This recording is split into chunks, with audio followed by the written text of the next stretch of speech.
Buen día tengan todos ustedes. Sean bienvenidos a este espacio, Encuentro con la Palabra de Dios. Curso bíblico teológico impartido por el presbítero Pedro Gutiérrez Farías.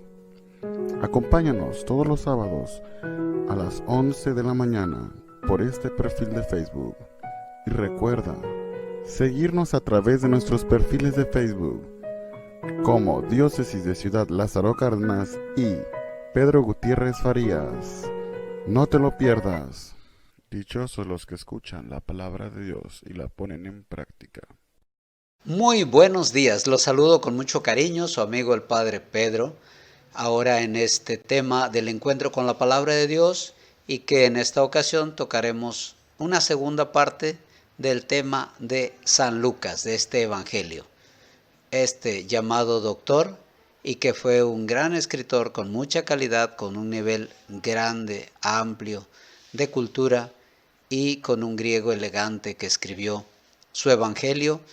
Y también sabemos que escribió los Hechos de los Apóstoles. Ahora veremos también más detalles sobre este evangelio. Los invito pues para que iniciemos con nuestra oración inicial. Señor, nos encontramos nuevamente haciendo esta transmisión. Te agradecemos por el regalo de la vida.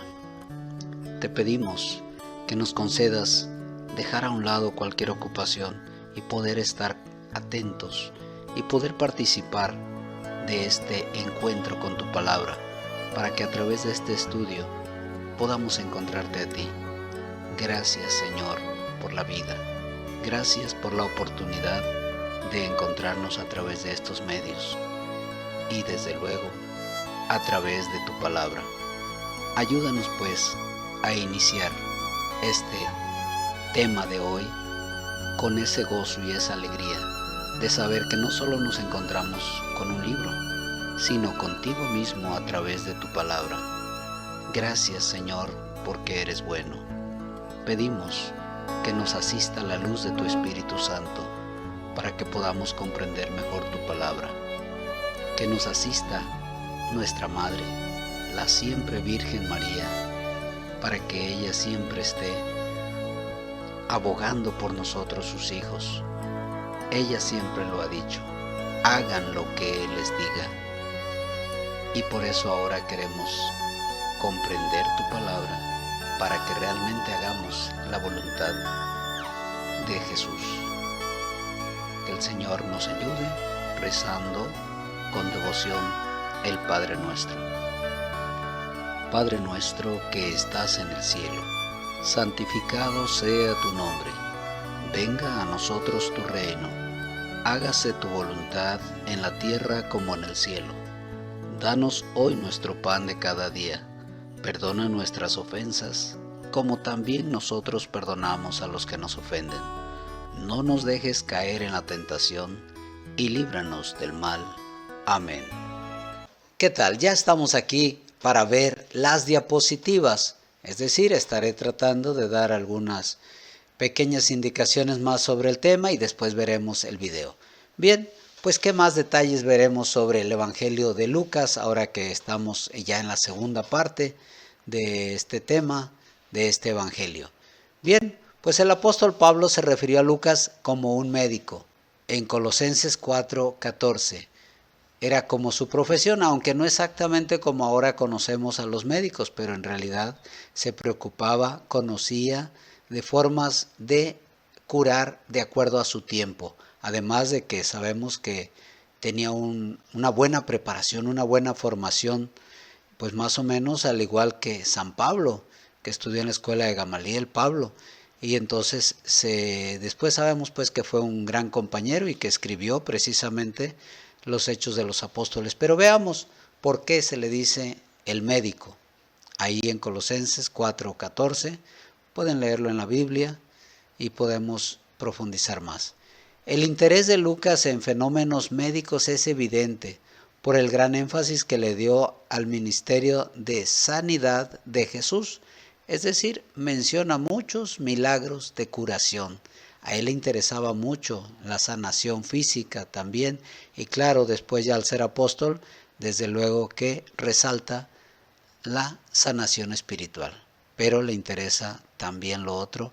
Y así se muestra a Jesús como, como este hombre santo, el Hijo de Dios, el Mesías, el Redentor, el que se compadece, el que no solamente les habla de lo celestial, sino que se preocupó por sanar enfermedades físicas reales.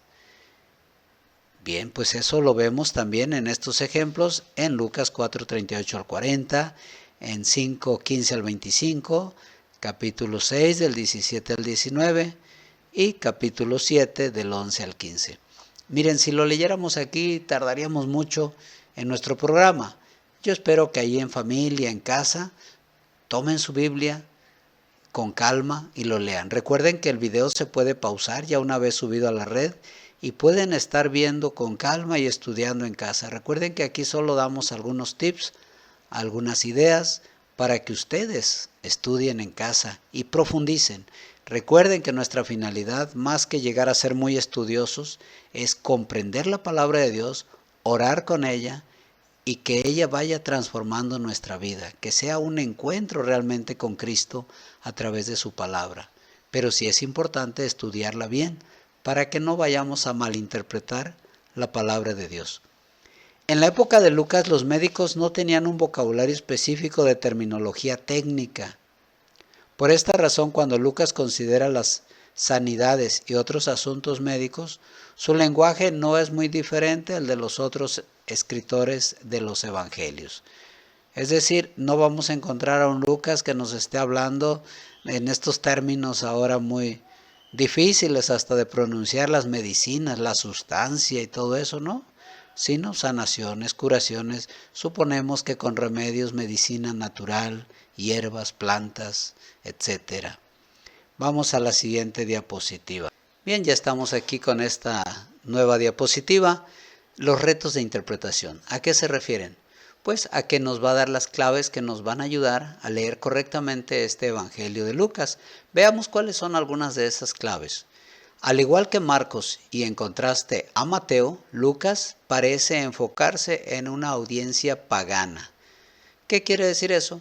Pues que él predicó y anunció su evangelio, lo escribió hablándole a los paganos, las personas que no pertenecían al pueblo judío, que no eran del pueblo de Dios, pero que también Lucas reconoció muy bien que ellos también estaban llamados a la salvación, incluso por escritos de Isaías del Antiguo Testamento, que hablaba de que el Mesías vendría a salvar a todos, y el anuncio que les hizo cuando iba a subir a los cielos, el mandato misionero, vayan por todo el mundo y prediquen el Evangelio.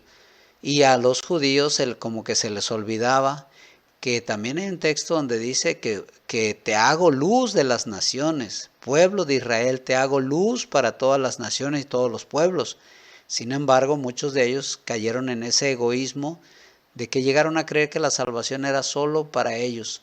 Por eso es que nosotros no nos quedamos en el judaísmo, sino el cristianismo, que es el culmen de aquello que venía desde el Antiguo Testamento, los patriarcas, los profetas, Moisés, etc. Bien, por eso Lucas se dedicó más a los paganos, al igual que Pablo, para evangelizarlos. Otro asunto, él identificó lugares que habrían sido conocidos para todos los judíos. Por ejemplo, tenemos 4:31, estamos hablando del Evangelio de Lucas, igual 23:51, 24:13, dando a entender que su audiencia iba más allá de aquellos que ya tenían conocimiento de la geografía de Palestina. Él normalmente prefirió usar terminología griega en lugar de hebraísmos. Por ejemplo, tenemos Calvarios en lugar de Gólgota en el 23:33. Ahí es donde podemos distinguir por qué un evangelista usa unas palabras, por qué otros usan otras. Es de acuerdo al auditorio que tenían, de acuerdo a las personas que les hablaban. Si una persona le va a hablar a un niño, le habla de una manera, el mismo mensaje, pero no le va a decir eso mismo a una persona mayor y no le va a decir eso mismo a un profesionista. Entonces, por eso varía. Y no le va a decir lo mismo a un norteamericano que a un japonés, que a un chino. se tiene que adaptar el mensaje a cada lugar, a cada persona, a cada circunstancia, más o menos, para que esto nos ayude a entender.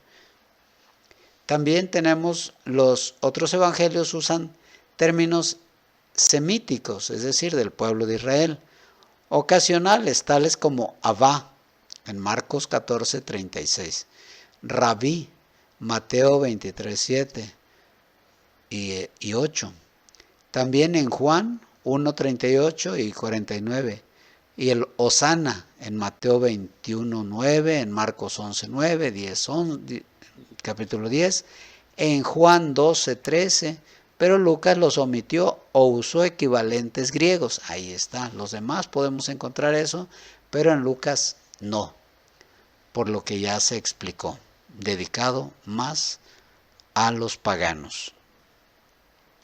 La siguiente diapositiva, siguen los retos de interpretación. Lucas retrató a Jesús como el Hijo del Hombre, rechazado por Israel y después ofrecido al mundo. Lucas repetidamente relató narraciones gentiles, samaritanos y otros rechazados que encontraron gracia ante los ojos de Jesús. Ahí ya vamos viendo detalles específicos de Lucas. Lucas quiere resaltar la misericordia tan grande de Jesús para con los rechazados, los que rechazaban los judíos precisamente y que los consideraban como los que no tenían derecho a la salvación, como los despreciados. Tenemos los leprosos, tenemos los samaritanos que eran despreciados por ellos, etc. Este énfasis es precisamente lo que esperaríamos de un compañero cercano del apóstol de los gentiles, o sea, de Pablo. Y lo vemos en Romanos 11:13. Lucas escribió con su propio estilo, eso no lo olvidemos. Escribió con un lenguaje culto, ya lo habíamos mencionado, y como un historiador meticuloso, se fijaba en detalles, con frecuencia dando esos detalles, ya que contaba con una formación similar a la de su amigo y compañero Pablo de Tarso. Entonces ya más o menos vamos entendiendo la forma de escribir y su mensaje de Lucas. Ahora haremos una pequeña pausa de estas diapositivas para que disfrutemos de este breve video sobre la Biblia.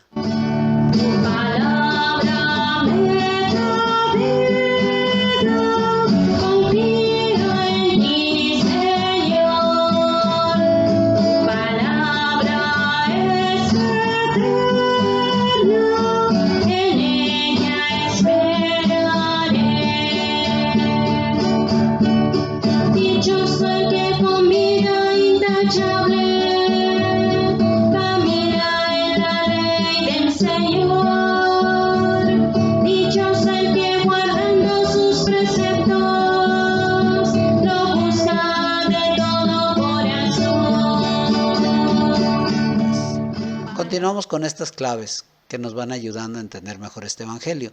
Su relato de nacimiento de Jesús es el más completo en todos los registros de los evangelios y, como el resto de la obra de Lucas, más pulido en su estilo literario. Incluyó salmos de alabanza, vemos en 1:46-55, 1:68 al 79, 2:14, 2:29 al 32 y del 34 al 35. Solo él reportó las circunstancias no comunes que rodean el nacimiento de Juan el Bautista, el anuncio a María, el pesebre, los pastores, Simeón y Ana, en el capítulo 2 del 25 al 38. Aquí estamos viendo lo específico del Evangelio de Lucas que no se encuentra en los demás evangelios. Un tema que se percibe por todo el Evangelio de Lucas es la compasión de Jesús por los paganos, ya lo habíamos mencionado, por los samaritanos, por las mujeres, por los niños, por los recaudadores de impuestos que se les considera pecadores, por los pecadores en general, y otros que con frecuencia eran considerados como desechados de la sociedad de Israel. Ese es un valor muy claro en este Evangelio. Muestra a Jesús inmensamente misericordioso Lucas no ignoró la salvación de aquellos que eran ricos y respetables. Lucas enfatizó este tema del ministerio de Cristo a los rechazados de la sociedad. El gran reconocimiento que Lucas le da a las mujeres es particularmente significativo. Lucas enfatizó el papel central de las mujeres en la vida y ministerio de nuestro Señor. Y aquí tenemos muchas citas, mencionaré unas 3. En el capítulo 7 del 12 al 15, en el capítulo y del 35 al 50, en el capítulo 8, 2, 3, del 43 al 48, en el capítulo 10 del 38 al 42, etc. Ahí podemos leer varias citas donde se ve cómo Lucas resalta ese papel de la mujer en el ministerio de Cristo. Ahí las vemos a ellas junto con los apóstoles, colaboradoras del reino. Vamos a la siguiente diapositiva. Otros temas que se repiten forman hilos a lo largo de Lucas. Veamos el primero, el temor humano en la presencia de Dios. Acuérdense que este tema ya viene desde el Antiguo Testamento, ¿verdad? El miedo a ver a Dios directamente por la limitación o pequeñez del hombre. Como que ahí algo va mencionando de eso en el capítulo 1:12. También menciona el tema del perdón en el 3:3, en el 5 del 20 al 25, etc. También nos va a hablar del gozo. De hecho, en otra ocasión ya dijimos que es el evangelio de la alegría. En capítulo 1:14. También presenta asombro ante los misterios de verdad divina. En 2:18. El papel del Espíritu Santo. Ahí lo vemos, lo menciona en 1:15, 35:41 y 67, del 2, del 25 al 27, etc. El templo en Jerusalén, también aquí hay unas citas, 1:9 al 22, 2:27 al 38, etc. Y las oraciones de Jesús, lo podemos ver en Lucas 6:12 y muchas otras. Lucas usó 10 capítulos de su narración para dar un diario del viaje final de Jesús a Jerusalén en 9:51. Vemos pues cómo estos tips nos van ayudando, son cosas propias de Lucas para poder leer y entender este evangelio. Vamos a la siguiente diapositiva. La progresión inevitable de Jesús hacia la cruz, este fue el propósito mismo para el cual Cristo había venido a la tierra. ¿Verdad? Nos va a mencionar la subida a Jerusalén, cómo hizo también sus anuncios de su muerte, etc. Vemos ahí en el 9:22 y 23:17-25. La salvación de los pecadores fue su entera misión. 19:10. De los evangelios, este es el más cercano a una biografía de Jesús, aunque nos debe quedar claro que los evangelios, ninguno, pretende darnos una biografía exacta de Jesús. Vemos solo detalles de su vida, y el que se acerca más, como ya lo dije, pues fue precisamente Lucas, como que dio un poco más de detalles para casi pensar en una biografía. Haremos ahora otra pausa para disfrutar de este video.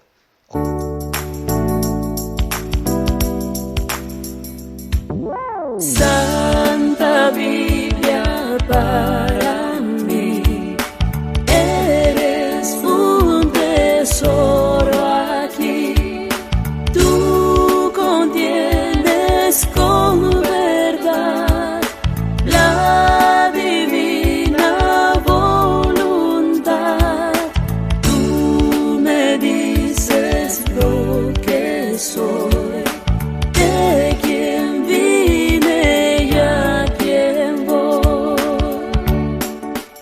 Cabe aclarar que ningún evangelista pretendió hacer una biografía, lo que habías ya señalado, sino más bien dar un mensaje de salvación. Esa es la finalidad de la Biblia, dar un mensaje de salvación. Fue un colaborador de Pablo, es decir, Lucas fue colaborador de Pablo y por eso habla mucho de él en su otro libro, que son los Hechos de los Apóstoles. Se menciona aquí en Filemón 24. Y estaba con el apóstol antes de su martirio, segunda de de Timoteo 4:11. Lucas escribió su evangelio quizá en Cesarea durante los 2 años de encarcelamiento de Pablo, en Hechos 24:27 y 25:4. Vale la pena leerlo.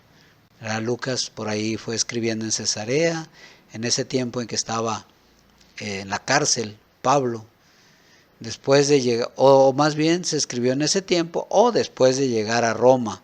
También se menciona algo ahí en Hechos 27:1 y en 28:16. Pero se ubica más o menos dentro del año 58 al 60 después de Cristo, ¿verdad? Recordemos que la muerte de Pablo, más o menos muy cercana a la de Pedro, pues fue por el año 63, 64. Entonces por eso lo escribió antes de la muerte de Pablo. Vamos a la siguiente diapositiva. Lucas proporciona abundantes enseñanzas doctrinales. Es el primer escritor del Nuevo Testamento que introduce el tema de la redención. Esto es muy importante. Él va a hablar de la redención así de una manera muy clara. En 1:68, en 2:38, en 21:28 y 24 al 21. Capítulo 24, versículo 21. Presenta a Jesús como el Mesías. Lo vemos en Zacarías 6:12, donde ya se anunciaba desde el Antiguo Testamento al Mesías, un verdadero pariente redentor para la humanidad, que cumple la ley de la redención que anunció el Levítico en 25, 23 al 55, donde la idea de redimir o salvar ocurre 15 veces. También ilustra la justificación por la fe. Ahí están las citas, 7:36 al 50 y otras más. La oración se enfatiza en capítulo 11, 1 al 13, 18, 1, 8, etc. Y la alabanza predomina en su evangelio. Le da a la iglesia grandes himnos. ¿Cuáles son esos grandes himnos que nos regaló Lucas? Tales como el Magnificat, aquel de proclama mi alma la grandeza del Señor, etc. Muy hermoso. En 1:46 al 55. El otro himno, el Benedictus, el bendito sea el Señor Dios de Israel, porque ha visitado y redimido a su pueblo. Hermosísimo también. Lo podemos leer en 1:68 al 79.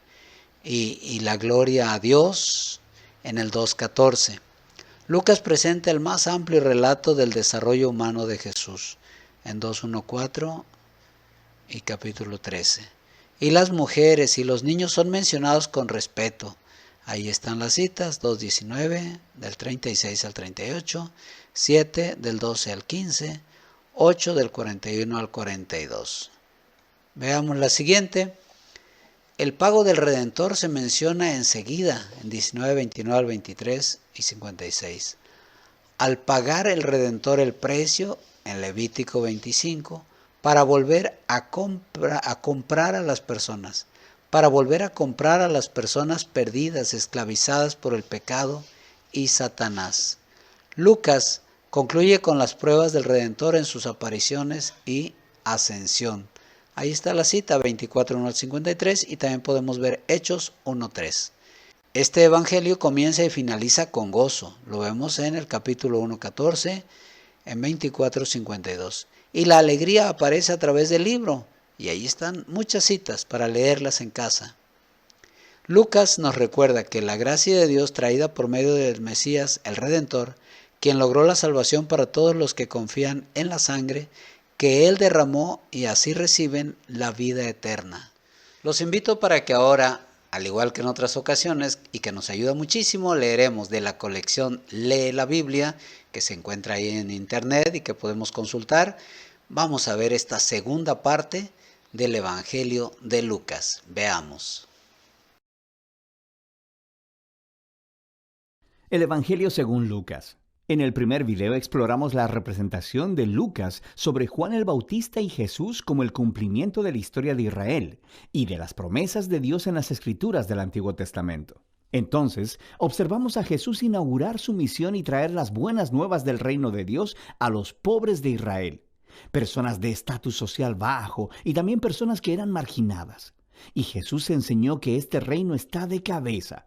Todos los valores sociales comunes están al revés. Esta sección culminó con Lucas mostrándonos cómo Jesús era un nuevo Moisés a punto de traer un nuevo éxodo a través de su muerte en Jerusalén. Así que llegamos a la larga sección en el centro del libro, donde Jesús guía a su nuevo Israel en un viaje hacia Jerusalén. Esta parte del libro consiste principalmente en las enseñanzas y parábolas de Jesús dadas en el camino a varias personas con las que se encontraba, principalmente a su creciente grupo de discípulos.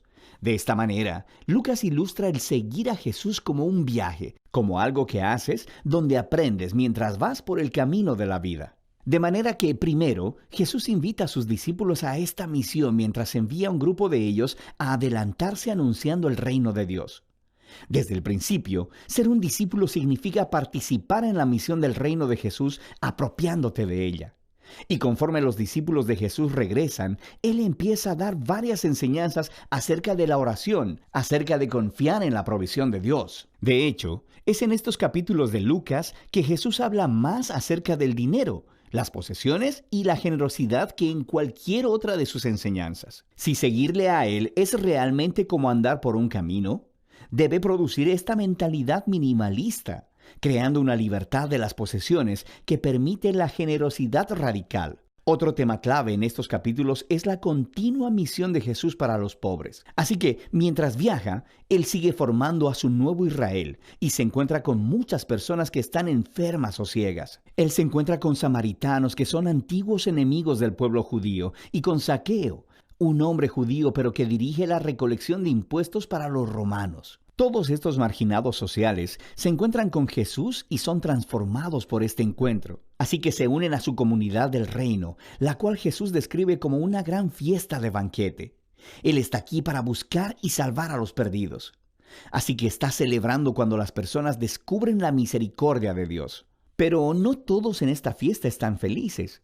Lucas incluye múltiples historias de Jesús en banquetes con los líderes de Israel, y todas se convierten en acalorados debates donde Jesús confronta su orgullo e hipocresía. Y así, estos banquetes, en contraste, son capturados de la manera más memorable en la parábola del hijo pródigo. Un padre tiene 2 hijos, y uno neciamente se va y desperdicia toda su herencia.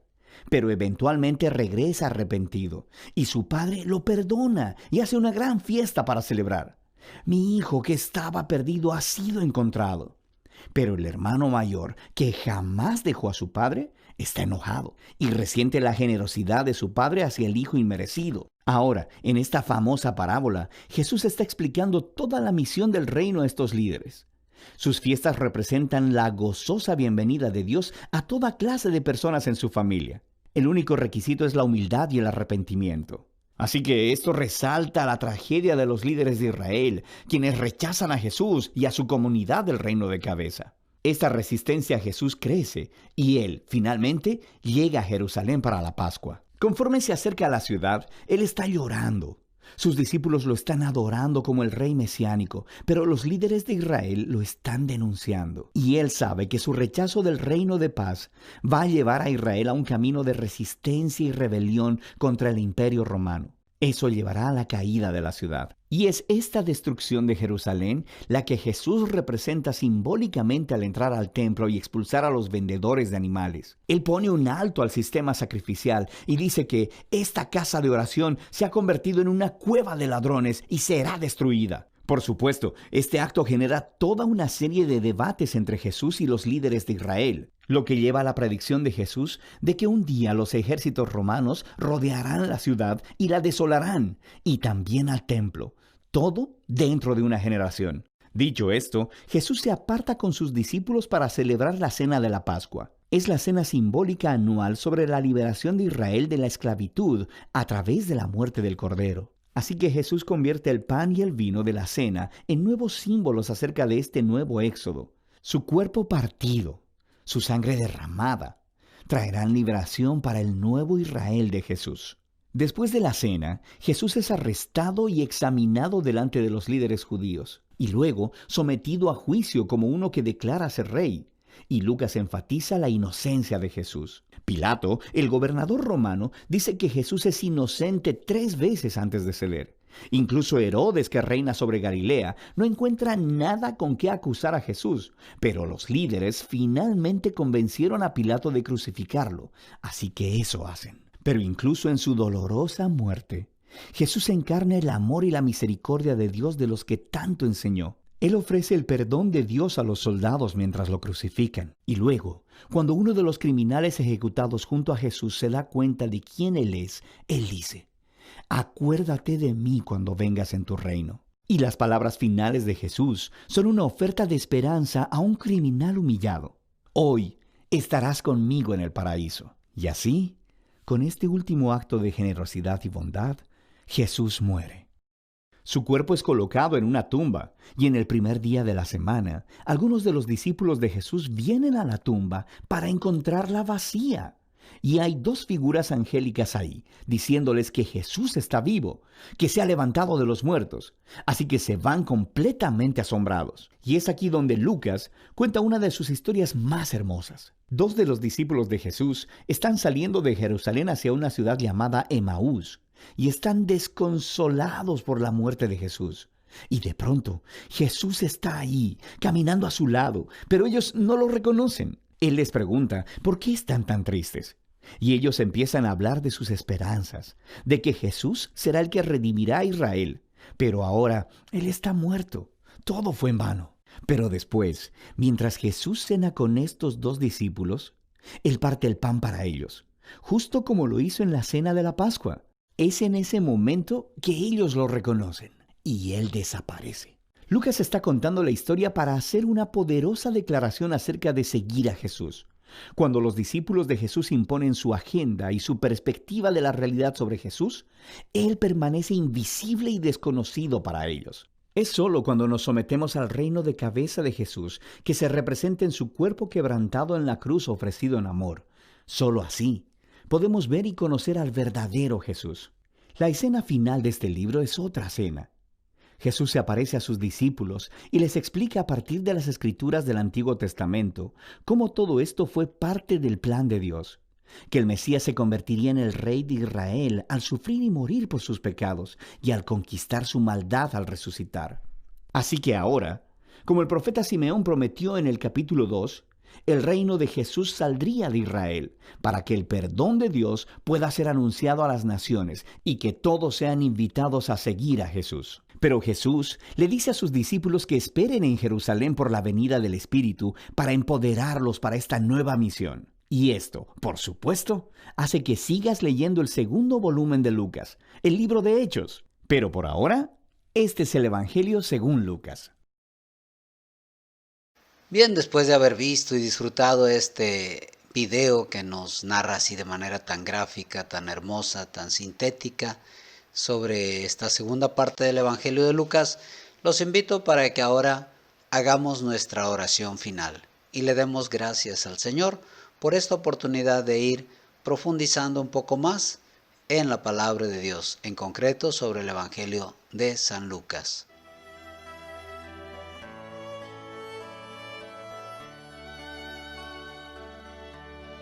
Señor, te damos gracias por habernos concedido transmitir este programa, este curso bíblico Encuentro con tu Palabra.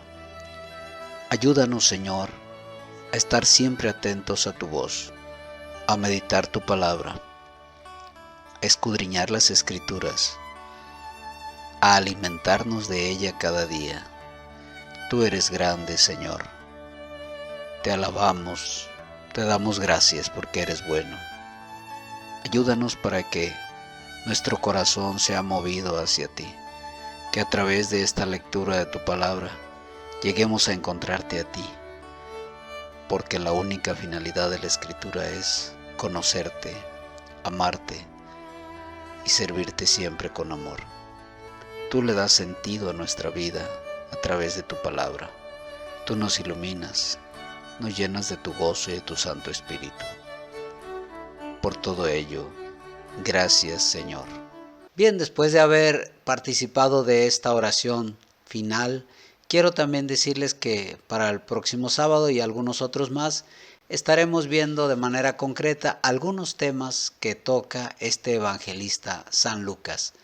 Y con gusto también, un saludo muy especial para todas sus familias, para todos los que nos van siguiendo tanto en Facebook como en YouTube y que han ido aprovechando este estudio sobre la Biblia. Les agradezco mucho, les mando un abrazo y un saludo muy afectuoso para todos ustedes. Quiero compartirles la bendición. Que el Señor esté con ustedes y con tu espíritu. La bendición de Dios Todopoderoso, Padre, Hijo y Espíritu Santo, descienda sobre ustedes y los acompañe siempre.